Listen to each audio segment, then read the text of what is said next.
অঙ্ক করে নি। হ্যাঁ, অঙ্ক করলে ঠান্ডা কম লাগবে। এখানে m প্লাস 1/m সমান -5 হলে দেখাও যে m square plus 1/m square সমান 23, এটা দেয়া আছে। তাহলে আমাদের এই যে মানটা, এই মানটা আমরা এখানে পুট করে দেবো। হ্যাঁ, তাহলে এটা লিখবো আমি LHS বা বাম পক্ষ, লেফট হ্যান্ড সাইড বা বাম পক্ষ। কি দেয়া আছে আমার? m এর স্কয়ার প্লাস 1/m তার স্কয়ার।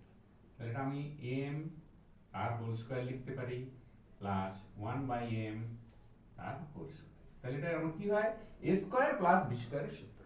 তাহলে a স্কয়ার প্লাস b স্কয়ারের সূত্র মানে হচ্ছে কি? আমার a প্লাস b তার হোল স্কয়ার মাইনাস 2। তাহলে এখানে m প্লাস 1/m তার হোল স্কয়ার মাইনাস 2a, মানে এখানে m, b মানে 1/m। ঠিক আছে, তাহলে আমরা সূত্রটা একটু লিখে নিই। এখানে সূত্র হচ্ছে কি? a plus a square plus b square, এটা সমান কি হয় আমার? a প্লাস b তার হোল স্কয়ার মাইনাস 2a। এই যে সূত্র, সেই সূত্র থেকে এই অঙ্কটা আমার হচ্ছে ওটাই।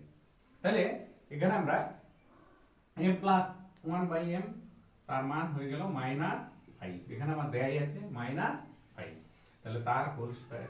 এখানে m ক্যান্সেল হয়ে যায় আমার, তাহলে -2, তাহলে -5 এর হোল স্কয়ার হচ্ছে মাইনাসে মাইনাসে প্লাস হয়ে যায়, 5 5 এ 25, -2 সমান 25 থেকে 2 বাদ গেলে কি হয় আমার? 23। হ্যাঁ, এটা আমার ডান দিকে দেয়া আছে 23 সমান, এটা লিখে দেবো আমি RHS বা ডান পক্ষ। হ্যাঁ, RHS মানে রাইট হ্যান্ড সাইড।